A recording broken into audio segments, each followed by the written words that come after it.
60 எம்சிக்கு பார்த்துருக்கேன். உங்களுக்கு ஐடியா வந்துக்குது. இப்ப என்னண்டா மாறி மாறி அதே கேள்வி வருது. அப்படியே இல்லையா? பாத்தீங்களா பேப்பர்ல என்ன சொல்றீங்க? அப்ப 160 எம்சிக்கு பார்த்துருக்கு. நாங்க 20 எம்சிக்கு எக்ஸ்ட்ராவா செய்ய போறோம் 180. அதே போல நம்மட ஃபர்ஸ்ட் யூனிட் பேப்பர் 50 இருக்குது எம்சிக்கு. செகண்ட் யூனிட் பேப்பர் 50 எம்சிக்கு இருக்குது. தேர்ட்ல வகைகளுக்குள்ள 50 எம்சிக்கு இருக்குது. அப்ப அதுல 150 எம்சிக்கு இருக்குது பாருங்க. இதுல 180 எம்சிக்கு கிட்டத்தட்ட 330 எம்சிக்கு கேள்வி செய்ய போறோம். சரியா? உங்கள்ட்ட பேப்பர் கைது வாசம். அப்ப நீங்க என்ன செய்யணும்? ஃபர்ஸ்ட் டேர்ம பயம் இல்லாம செய்யக்கூடிய மாதிரி நல்ல மார்க்ஸ் நீங்க பண்ணணும். மாறி மாறி தான் கேள்வி எடுத்து ஐடியாவை எடுத்துக்கொள்ளுங்க. இப்ப நம்ம பாட்டுக்குள்ள போமா? பாட்டு ரிலேஷன்கள் தான் இருக்கு பார்த்ததுல தான். ஃபர்ஸ்ட் கொஸ்டினை பாருங்க. இப்ப இதுல நாங்க முதலாவது கேள்வியே 2 பேர் விளங்கப்படுத்துங்க. இன்னைக்கு நான் விளங்கப்படுத்த மாட்டேன். முதலாவது கேள்வி யார் எடுக்க போறீங்க? முதலாவது கேள்வி நீங்க முன் வாங்கல, நான் ஒரு ஆளை சொல்றேன், அதுக்கு ரெடி ஆகுங்க. ஆளுக்கு 2 கேள்வி, 18 பேர் இருக்கீங்க, மொத்தம் 6 இருக்குது. முதலாவது கேள்வி வந்துட்டு லீவ் ஆகுதுங்களா? லீவ் ஆகுறாள் நான் சொல்லிட்டேன். இப்போ கேள்வி சில அப்புறம் பிள்ளை சில லீவ் ஆகுறாங்க. 18 பேரும் இருக்கீங்க. முதலாவது கேள்வி யாரு சொன்னீங்க? வாங்க பாப்போம். 2 பேர் வாங்க சார். நான் 3வது கேள்வி போகுது சார். என்ன 3வது கேள்வி தான். ரைட் ரைட் ரைட் 3வது. சிமருக்கு 3ல 3ம் 4வது கேள்வி. சரியா? 3ல 1 2 மார்க் எடுக்கிறேன். நான் சரியான டைம் போய் நானே சொல்றேன். ரைட். ஃபர்ஹா, ஃபர்ஹா சிமர். சரியா? 3வது கேள்வி. ரைட். முதலாவது கேள்வி 2ல 1 2. 2ல 1 2. முதலாவது கேள்வி எத்தனை மாறிங்க? முதலாவது கேள்வி. ரைட். முதலாவது கேள்வி 1 2. ஜெமிதா. ரைட். சரி, முதலாவது கேள்வி ஜெமிதா. அடுத்து 4 5 6 இருக்கட்டும். நான் 1 2 3 பார்ப்போம். ஃபர்ஸ்ட் டைம் காணது 4 எனக்கு அடுத்த கிளாஸ் முடிக்குது. ரைட். ஃபர்ஸ்ட் கேள்வியை ஸ்டார்ட் பண்ணுங்க. ஜெமிதா ஸ்டார்ட் பண்ணுங்க. முதலாவது கேள்வி. கேள்வியை வச்சு நீங்க விளம்பரத்தானே? சரி. பொருள் விளங்கும் வண்ணம் தொடர்பாடல் எனும் பதத்தை விளக்குக. தொடர்பாடல் என்றா பொதுவாக தகவல் பரிமாற்றம் என்று பொருள்படும். இத தமிழ் பதத்துல தொடர்புகளை ஏற்படுத்தும் செயற்பாடு என்று சொல்லலாம். அடுத்தது ஆங்கில பதத்துல பொதுவானதாக்குதல், அதாவது கம்யூனிகேஷன்.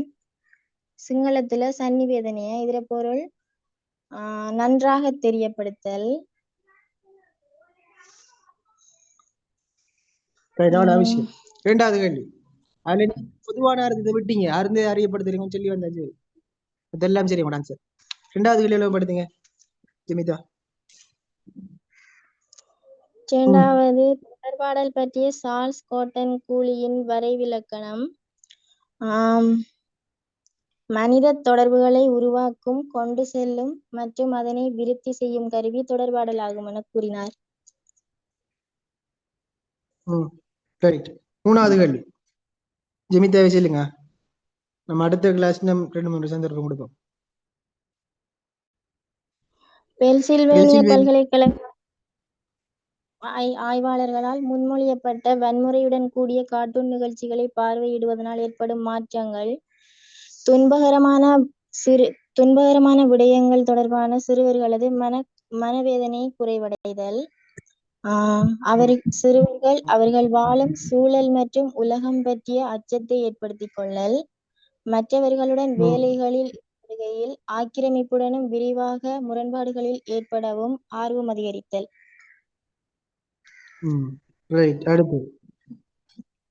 தொடர்பாடல் கற்கை நெறி வளர்ச்சியடைய பங்காற்றிய மேலைத்தேய மற்றும் கீழைத்தேய அறிஞர்களின் பங்களிப்பு.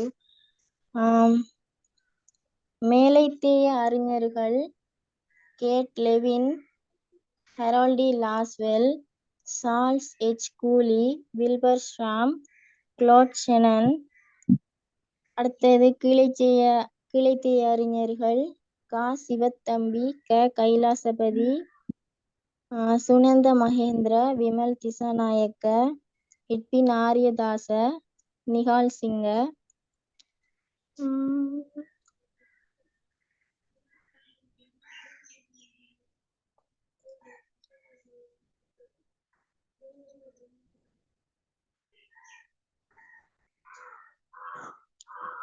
அவ்வளவுதான் தெரியும்.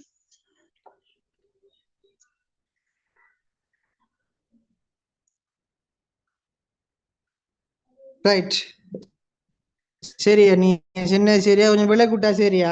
அடுத்த கேள்வி, ரெண்டாவது யாரு? ஃபருகாவா? வாங்க ஃபருகா. நாசர். ரெண்டாவது சொல்லுங்க. இலங்கையில தொடர்பாடல் கற்கை வளர்வதற்கு துணை புரிந்த தமிழ் நிபுணர்கள் என்று சொல்லக்கொள்ள கைலாசபதி சிவத்தம்பியை சொல்லலாம். சிங்கள நிபுணர்கள் என்று சொல்லக்கொள்ள எட்வின் ஆரியதாச, அடுத்தது வந்து விமல் திசாநாயக்க. இலங்கையில தற்காலத்துல தொடர்பாடல் கற்கையினை கற்பிக்கும் பல்கலைக்கழகங்கள் என்று சொல்லக்கொள்ள கொழும்பு பல்கலைக்கழகம், கழனி பல்கலைக்கழகம், யாழ்ப்பாண பல்கலைக்கழகம், ஸ்ரீ ஜயவர்தனபுர பல்கலைக்கழகம். குழு தொடர்பாடல் ஒன்று வெற்றி அளிப்பதற்கு தொடர்பாடனர் பின்பற்ற வேண்டிய விதிமுறைகள் அல்லது அம்சங்கள் 3 உதாரணத்துடன் சுருக்கமாக விளக்க. சரி, நான் பாயிண்ட்ஸை மட்டும் சொல்லிடவா? முன்னாயத்தம் இருக்கணும், அடுத்தது வந்து குறிக்கோளை கொண்டிருக்கணும், அடுத்தது வந்து கலங்கரை விளக்குஃபாய் முறையை கொண்டிருக்கணும், நேர முகாமைத்துவம், கவர்ச்சியான பேச்சை வந்து கொண்டிருக்கணும். 4வதுக்கு வந்து வரைவிலக்கணம் விளங்கப்படுத்தலாம். முன்னாயத்தம் இருக்கீங்களா, அதை லேசா விளங்கப்படுத்தலாம். எப்படி விளங்கப்படுத்தி சும்மா ஒரு பாயிண்ட்ஸ்ல முன்னாயத்தை எப்படி விளங்கப்படுத்த ஒரு ஐடியா ஒன்று தாங்க. வந்து திட்டமிடல்ல தான் இருக்கு. நாங்க எதையும் செய்யறதுக்கு முன்னுக்கு வந்து அதுல வந்து எங்களோட நன்மை தீமைகளை வந்து அறிஞ்சுக்கொள்ளணும். அதான் சார். அதான் ஒரு விஷயத்த நீங்க உதாரணமா ஸ்கூல்ல பாருங்க, டீச்சர்ஸ் மாதிரி நினைச்சுவாங்க பிள்ளைகளுக்கு என்ன விஷயம் படிப்பிக்கிறேன்னு சொல்லி நினைச்சுவாங்க, ரெடி ஆயிட்டு வருவாங்க. அடுத்தது வந்து முன்னாயத்தம் நிகழ்ச்சிகளுக்கு தயாராகிறதுக்கு முன்னாயத்தம் செய்யறது. அதை சொல்லலாம், அதையும் சொல்லலாம். Right, very good. அதான் பாயிண்ட்ஸ். அதை உருவாக்கி நம்ம விட்டா சரி. கலங்கரை விலங்கு லேசி உங்களுக்கு முன்னுக்கிற பெருநரை மட்டும் அவதானிக்காம தன்னை சுற்றிக்கிற அனைவரிடம் மீதும் தன்னோட பார்வையை வந்து செலுத்துறது. அப்ப வந்து பெருநர்ட வந்து வேற சிந்தனைகள் வந்து அவங்கள்ட்ட வந்து செல்லாம அவங்க வந்து தொடர்பாடனரை கவனிக்க கூடியதா வந்து காணப்படும். Right, very good, very good. 4வது சொல்லுங்க. நீங்க சின்ன விஷயம் ஓகே. 4வது பாயிண்ட்ஸ்ல சொல்லுங்க. 4வது அந்த அந்த 3 விஷயம் சொன்னாங்க தானே சார், அது இதுல வருமா? அதையும் சொல்லலாம். நீ வில்வஸ்டாம் தான் அதுலயும் வருது. சமூகத்தோடு நலிவடைந்தமை, சமூகத்துல வந்து பிள்ளைகள் வந்து நலிவடைகிறது தொலைக்காட்சியை பாக்குறதுனால. ஏன்னு சொன்னா பெற்றோர்களோட வந்து முரண்பட்டு சொன்னாலும் தாண்ட வந்து மனக்கவலையை வந்து தீர்த்து கொள்றதுக்காக வந்து தொலைக்காட்சியை வந்து பார்வையிடுறாங்க.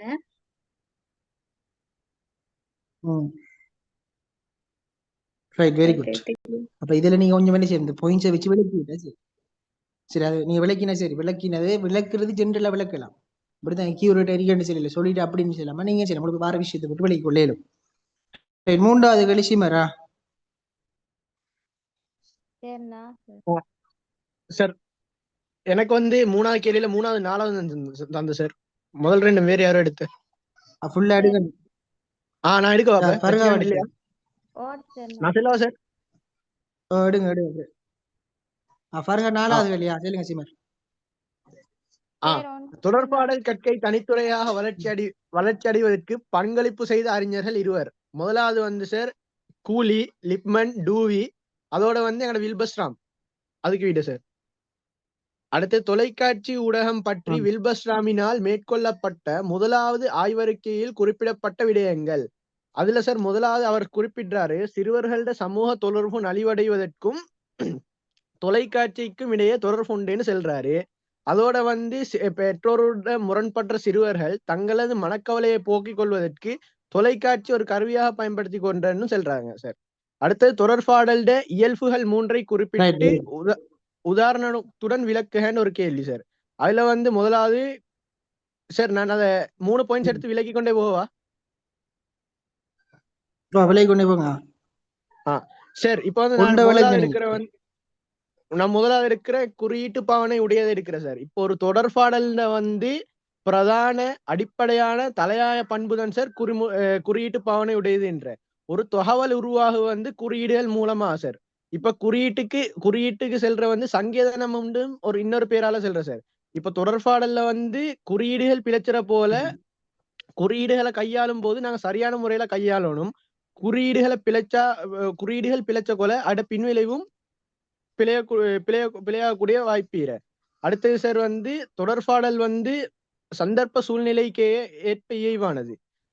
தொடர்பாடல் இப்ப நாங்க உதாரணமா எடுத்துக்கொண்டா சார்,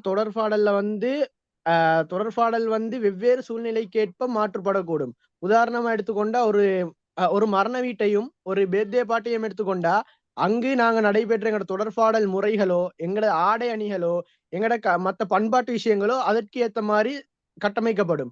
ஒரு பிறந்த நாள் விழால வந்து நாங்க அவங்களுக்கு வாழ்த்து செல்ற விதமோ எங்களோட ஆடை அணிகளோ எங்களோட வார்த்தை பிரயோகங்களோ அதற்கு ஏற்ப கட்டமைக்கப்படும் சார். இதன் தொடர்பாடல் சந்தர்ப்ப சூழ்நிலைக்கு இயல்பானது என்ற. அடுத்தது வந்து தொடர்பாடல் ஒரு வழி இருவழியானது என்ற. தொடர்பாடல்ல வந்து ஒரு வழியானது என்றா தொடர்பாடினர் மட்டும் பேசுறத பெருநர்கள் எல்லாம் கேட்டுக்கொண்டு அவங்க துலங்களொண்டு காட்டுல இருவழின்ற கொலை வந்து சார் பெருநர் வந்து ஒரு துலங்களொண்ட தொடர்பாடினரை காட்டுற. உதாரணமா எங்களை செல்லிலும் காலை கூட்டத்துல வந்து அதிபர் உரையாட கொல மாணவர் அனைவரும் கேட்டுக்கொண்டீர பின்னூட்டம் ஒன்று கொடுக்கறல அது ஒரு வழி தொடர்பாடலுக்கு. இருவழி தொடர்பாடலுக்கு நல்ல உதாரணம் ஒன்று செல்லிலும் வகுப்பறையில ஆசிரியர்களோடு உரையாடுற ஆசிரியர் எங்கள்கிட்ட உரையாடும் போது அவங்களுக்கு வந்து நாங்க பதில் பின்னூட்டம் ஒன்றை கொடுத்து இன்னும் எங்களோட தொடர்பாடல வலுவடைய செய்யற. அடுத்த நாலாவது கேள்வி, இலங்கையில தொடர்பாடல் பாடம் அறிமுகம் செய்தல் தற்போது வரையான அதனுடைய வளர்ச்சி போக்கு. முதலாவது சார் எங்களுக்கு வந்து தொடர்பாடல் கற்கை இலங்கையில தெஹிவலை கனிஷ்ட பல்கலைக்கழகத்துல அறிமுகப்படுத்தப்பட்ட 1968ஆம் ஆண்டு. அது வந்து எட்வின் ஆரியதாச பாடவிதானத்தை தயாரிச்சிற எங்கட ஐஎம்ஆர் ஈரிய கொல்ல அவருக்கு உறுதுணையா அங்க வந்து 1968 1969 அங்க நல்லா நடைபெற்று போதிய அளவு ஆசிரியர்கள் இன்மையின் காரணமாக அங்கு பாடம் ரத்து செய்யப்படுற. அடுத்தது 1971 தொழில் புரட்சிக்கு பின்னுக்கால கலனி பல்கலைக்கழகத்துல 1973ஆம் ஆண்டு வெகுசன தொடர்பாடல் கற்கை பிரிவுண்டு ஒரு கற்கை நெறி அறிமுகப்படுத்தப்படுற. அது வந்து அங்க நடைபெற்ற. அடுத்தது வந்து சார் பேராசிரியர்களோட விவரம். எங்கட பாடத்துல வந்து தொடர்பாடல் கற்கையில இரண்டு பேராசிரியர்கள் பிரதான பேராசிரியர்களா ஒன்று சுனந்த மகேந்திர, அடுத்தது விமல் திசாநாயக்க. அப்புறம் வந்து பேராசிரியர்கள் உள்வாரியாகவும் வெளிவாரியாகவும் உள்வாரியாக இந்த பேராசிரியர்களுக்கு உதாரணம் வந்து விமல் திசாநாயக்க அதோட சுனந்த மகேந்திர. வெளிவாரி லெக்சர்ஸ்மார்களுக்கு வந்து நிஹால் சிங்கையும் எட்வின் ஆரியதாசையும். அடுத்தது சார் ஜெயபுர பல்கலைக்கழகத்துல 1972ஆம் ஆண்டு அங்க இதழியல் டிப்ளோமா கற்கைன்னு ஒரு கற்கை உருவாக்கப்படுற. அங்க அது ஒரு வருஷத்துக்கு போற ரத்து செய்யப்படுற. அதுக்கு பிறகு யாழ்ப்பாண பல்கலைக்கழகத்துல இதழியல் தமிழ் மொழி மூலமாக கற்பிக்கப்படுற கைலாசபதி சிவதம்பி அவங்களோட ஆதரவால. அதுக்கு பிறகு தொழில்சார் கற்கை பிரிவாக இது வளர்ச்சி அடைகிற. 1960ஆம் ஆண்டு SLBC-ஆலையும் லேக் ஹவுஸ் நிறுவனத்தின் ஆதரணையோட தொழில்சார் கற்கை பயிற்சி நெறிகள் ஆரம்பிக்கப்பட்ட. அதுக்கு பிறகு தற்காலத்துல படிச்சு கொடுக்குற பல்கலைக்கழகங்களாக கல்வி பல்கலைக்கழகம், கொழும்பு பல்கலைக்கழகம், ஸ்ரீபாலி வளாகம், கிழக்கு பல்கலைக்கழகம், திருவோணமலை வளாகம், ஜெயபுர பல்கலைக்கழகம் போன்ற பல்கலைக்கழகங்கள்ல கற்பிக்கப்படுற. அடுத்தது வந்து எங்கட தொடர்பாடல் கற்கையால கிடைச்சிற வந்து பட்டங்களுக்கு வந்து முதுமானி பட்டம், அடுத்தது வந்து BA அது மாதிரி பட்டங்கள் கிடைச்சிட சார். அதோட வந்து இலங்கையில பாடசாலை மட்டத்துல வந்து எங்கட NIE national institute of education அவங்களால வந்து 2006ஆம் ஆண்டு தரம் 10லையும் 2007ஆம் ஆண்டு தரம் 11லையும் 2008ஆம் ஆண்டு உயர்தரத்திலையும் வந்து தொடர்பாடல் கற்கை அறிமுகப்படுத்தப்படுற சார். அதுக்கு பிறகு தற்காலம் வரை தொடர்பாடல் கற்கை வந்து ஒரு பாடநெறியாக வளர்ச்சி அடைந்து கொண்டு வந்து சார்.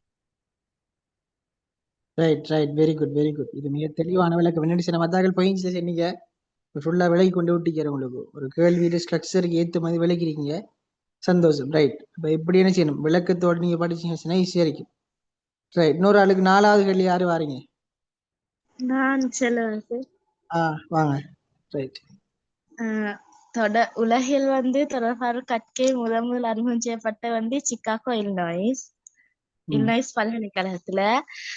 2வது தொடர்பாடல் ஒரு துறைசார் பாடமாக கற்பதனால் மனிதனால் எழுத்தறிவு ஆற்றல் வந்து ஒன்று வந்து விமர்சன ரீதியா ஊடகத்தை நுகரும் ஆற்றல், அடுத்த ஊடக விலங்கறிவு, ஆய்வு மற்றும் விமர்சன ரீதியான சிந்தனை, வெகுஜன ஊடக நிறுவனங்களின் செயற்பாடுகள் பற்றிய அறிவு, 3வது அனைத்து ஊடகங்களும் அனைத்து ஊடகங்களும் சொல்லிட்டு சரண படங்களை கொண்ட திரைப்படம், தொலைக்காட்சி, ஒளிப்பதிவு நாடா, சரண காட்சிகள், அடுத்தது ஒளி ஊடகங்களுக்கு உரித்தான வானொலி, ஒளிப்பதிவு செய்யப்பட்ட பாடல்கள், அடுத்தது அச்சு ஊடகங்கள் தொடர்புடைய, அடுத்தது புதிய என்சார் தொழில்நுட்ப விநியோகம், அடுத்தது தொடர்பாடு செய்யும் அடிப்படை கூறுகள் என்றா ஒன்று வந்து தொடர்பாடினர் வந்து தகவல் முன்வைக்கியவர்.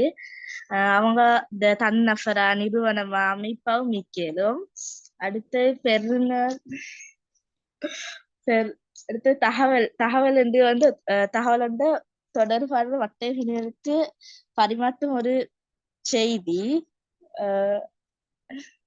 அடுத்து அது சும்மா சொல்லவா சார்? அத சொல்லுங்க.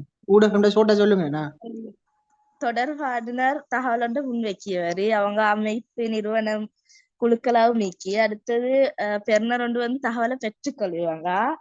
அடுத்த ஊடகம் வந்து தகவல் தொடர்பான தகவலை முன்வைக்க சொல்ல வந்து தொடர்பான பெறுநரை அடைந்த ஊடகம்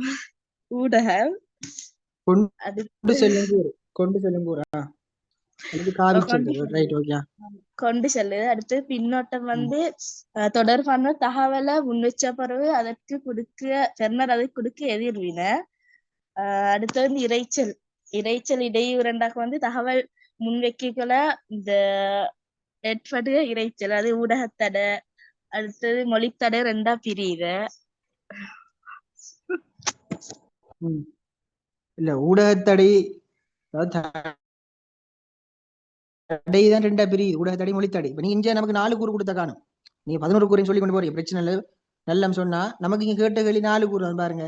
தொடர்பாடு செயல்முறையின் அடிப்படை கூறு 4 என்று சொல்லக்குள்ள நம்ம கொடுக்கலாம். தொடர்பாடுனர், பெறுநர், தகவல், ஊடகம், இந்த 4ஐயுமே சொல்லிவிட்டா ஓகே நமக்கு. சரி ஆயிஷா, ரைட், வெரி குட். மத்த எல்லாம் ஓகே கூட, இந்த கேள்வி மட்டும் எழுதினீங்க. சரி ரைட். 5வது கேள்வி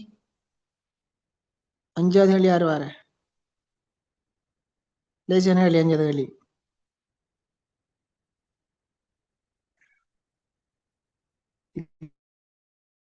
இல்ல உத்தரம் அப்படியா? நர்மிதா வாங்க. 5வது கேள்வி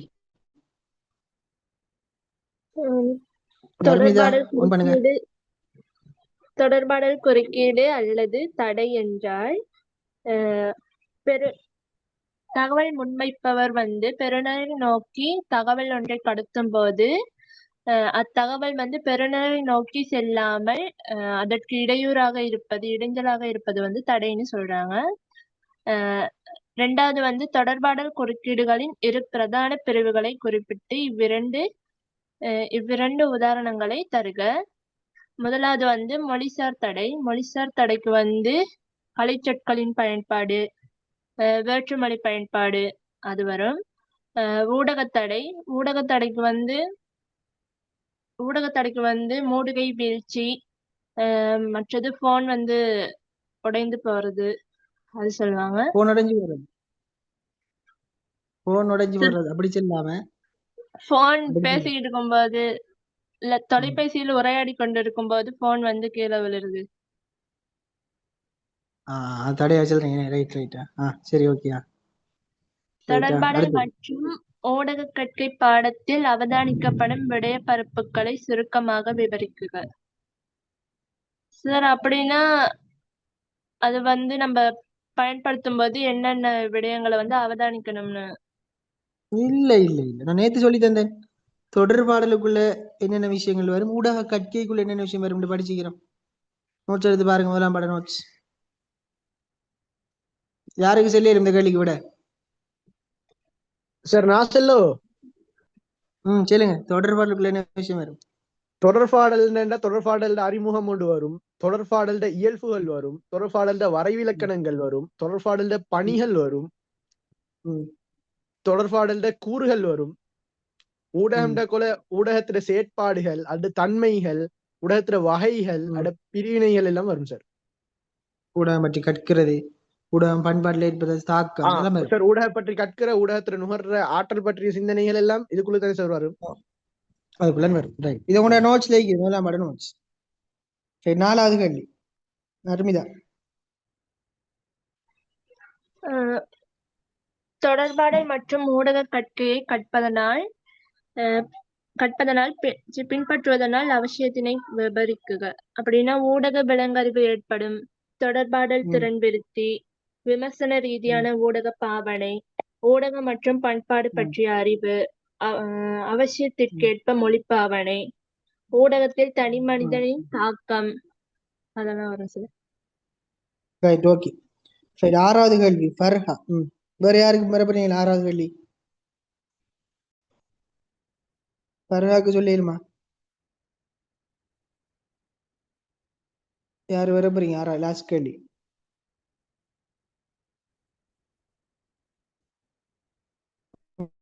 முதல் 2 கேள்வியும் சுக்னா சொல்லுங்க, அது 2 கேள்வி ஃபர்ஹா சொல்லுங்களா?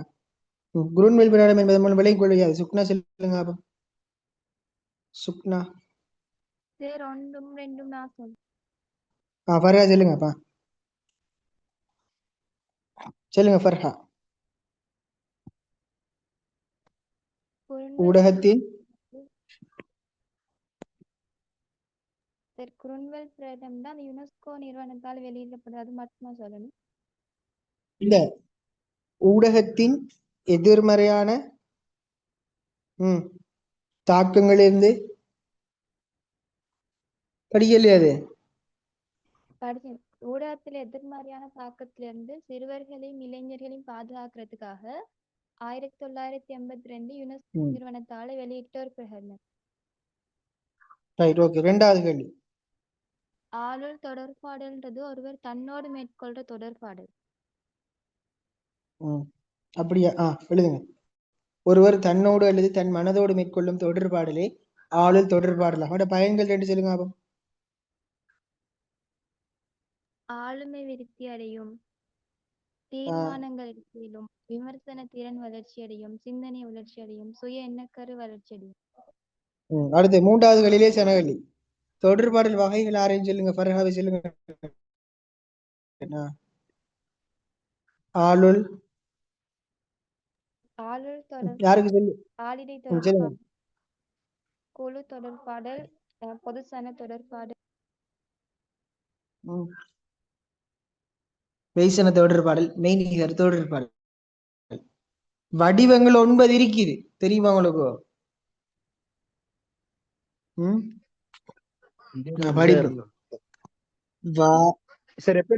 நாங்க எப்ப ஸ்டார்ட் பண்றோம்?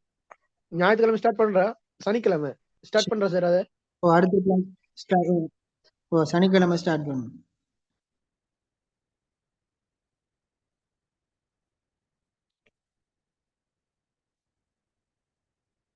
நான் படிவுமாங்க. வாண்டா வாய்மொழி, ஹிஸ்டரியில படிச்சுப்பீங்க. அந்த பொல்லாத தனித்தானே குட்டி படிச்ச ஹிஸ்டரியில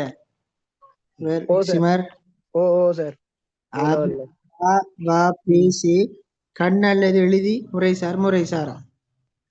வாண்ட வாய்மொழி, மத்த வாவண்ணா வாய்மொழி சாரா, பேண்டா பேச்சு, சேண்டா செவிப்புல, காண்டா கற்புல, ஆண்டா அழிக்கை, ஏண்ட எழுத்து, ஜல முறைசார். அதான் வடிவங்கள். 9 வடிவங்களுக்கு. இன்ஷால்லா அடுத்த கிளாஸ் டியூட்டப் குரூப்ல போடுவேன், பிரிண்ட் பண்ணி எடுங்க. அடுத்த கிளாஸ்ல தான் படிக்கும். சரியா? ரைட். இது எழுதி வச்சுக்கொள்ளுங்க. வாய்மொழி சாரா, பேச்சு, எழுத்து, கற்புல, அழிக்கை, முறைசார். அடுத்தது லாஸ்ட் கேள்வி. தொடர்பாடின் முதன்மையான பணிகள் 4 சொல்லுங்க. இப்ப பார்த்துட்டோம் ஆல்ரெடி. தகவல் வளங்கள், கல்வி வளங்கள் அல்லது அறிவுரை வளங்கள், தூண்டச் செயற்படும் முதன்மையான பணி. சரியா? ஓகே. நம்ம இது சும்மா தான் செஞ்சு பார்த்துக்கிறோம், ரிஹர்சல் தான் இது. நாங்க இதை ஒருக்கா செய்வோமா, அது போட்டி மாதிரி நாங்க செய்வோம். நார்மலா செஞ்சு பார்த்துக்கிறோம். சார் நான் இன்னொரு டைம் என்ன செய்வோம், நாளா நாளா பிரிச்சு ரெடி எல்லாம் செய்யும். சொல்லுங்க இப்ப இப்படி செய்வோமா சார்? இப்ப வந்து சொல்லுங்க எங்களுக்கு சொல்லுங்க வந்து சீமார். 11ஆம் தேதி தானே சார் எக்ஸாம் மீடியா ஆமா அது சுட்டி நாங்க சார் இப்ப ஒரு எக்ஸாத்தை ஆமா வந்து ஒரு 9ஆம் தேதி மாதிரி செஞ்சுட்டு சார் 10ஆம் தேதியும் 10ஆம் தேதி ஃபுல்லா ரிவிஷன் பண்ணா எங்களுக்கு எக்ஸாத்துக்கு லேஸ் ஆயிக்குமே. அப்படி செய்வோமா? அப்படி செய்வோங்களா? அப்படி செய்வோமாப்பா. அப்ப எக்ஸாம் அப்ப கிட்ட கிட்ட நல்லா படிச்சு பண்றேன் சார். ரெண்டு ஆமா நம்ம இது எக்ஸாத்துக்கும் படிச்சு ஸ்கூல் எக்ஸாத்துக்கும் படிச்சு பண்றேன், ரிவிஷனும் செஞ்சா பேப்பர் நல்லா டிஸ்கஸ் பண்ணா சார் எக்ஸாத்து லேஸ் ஆயிக்குமே. லேஸ் ஆയിരിக்கும். அப்படி செய்வோம். நம்ம 11 எக்ஸாம்ல நம்ம 9ஆம் தேதி செஞ்சா 10 ரிவிஷன் செய்வோம். Okay sir. சரி ஓகே. அப்ப நாங்க இன்ஷா அல்லாஹ் நோண்ட மொத்தம் இந்த 8 பேப்பர் இருக்கு. அதுல 5 பேப்பர், இதுல 3 பேப்பர், 8 பேப்பர், 160 எம்சிக்கு வருது. அதுல பார்ட் 2 இருக்குது. இவ்வளவு செய்யுங்க உங்களோட ஃபர்ஸ்ட் டேமுக்கு. சரி, அத்தோட நம்ம டேர்ம் பேப்பர்ஸ் இருக்குது. இந்த first unit, sorry unit papers, first unit papers, second unit, தேர்ட்ல வகைகள் அந்த டியூட்டி இருக்குது. அதையும் படிங்க. நாங்க ஒரு எக்ஸாம் ஒன்றும் செய்வோம். அப்ப இவ்வளவும் என்ன படிச்சுனால எல்லாருமே எடுக்கலாம். ஃபர்ஸ்ட் டேர்ம் எக்ஸாம் நல்லா செய்யுங்க. இதை வச்சுதான் உங்களோட ஸ்கூல்ல மதிப்பிடுவாங்க. உங்களை ஒவ்வொருத்தரையும் மதிப்பிடுவாங்க. இந்த புள்ள படிக்க மாட்டுச்சு, அவள் கேம்பஸ் போக மாட்டான்னு மதிப்பிடுவாங்க. அப்ப என்ன செய்யுங்க, எல்லாரும் நல்லா படிச்சு நல்ல முறையில செய்யுங்க. நான் இன்ஷால்லா அடுத்த கிளாஸ் சனிக்கிழமை இருக்குது, அதில் சந்திப்போமா? ஓகே, அஸ்ஸலாமு அலைக்கும். சார் குரூப் இருக்கிறேன்னு